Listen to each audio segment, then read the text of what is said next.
What do Winston Churchill, Big Ben, and the royal family all have in common? If you want to find out, you can join Dr. David Pizzo and a group of Murray State students on a spring break trip of a lifetime to London, England. David, tell us a little bit about this year's trip you're going to take on spring break. Sure.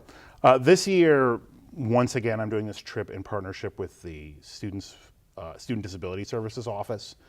So it's a mixed group of SDS students and then also basically regular Civ students. And we did something basically just like this last year in London, and it worked very, very well. So we're pretty excited. We're also, by sheer luck, the only group going on spring break this year. Total dumb luck. So you'll have the whole city of London to yourself. Just us, and about 1 million people scrambling to get the Olympics up off the ground. Oh, sure. So it's going to be, I think, a very, very crazy time to be there, but also very, very exciting. Well, David, after you get on the ground, tell us a little bit about what the week will be like. Sure. I tend to work them like Pharaoh. That's sort of the reputation I have in terms of putting them through the paces. Right, we get off the plane, they immediately have a city tour because you can't let them fall asleep. I mean, you know how that works. Yeah. We have to keep them up until sundown, and after that, we're going to go to the tower. We have a guided tour there. We're going to go to the Churchill bunker where the Second World War was fought from.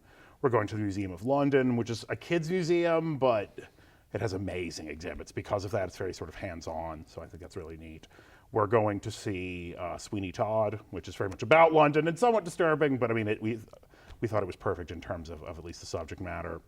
We're going to also go to the Design Museum, which is a new thing that I've added, so they can see some contemporary things, because I feel like there's only so many oil paintings they can stare at before their eyes sort of glaze over. Sure. So I'm trying to add some objects. We're also going to the V&A, so we're going to be all over the place. I mean, it's a lot to get done, and I guess it's 8 days, but for a lot of them, it's the only time they will have ever been abroad, so sure.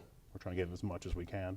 And I'm guessing that nationally, other universities taking students with some disabilities is probably a unique opportunity. I don't think it's very common. I mean, they definitely are an underserved population.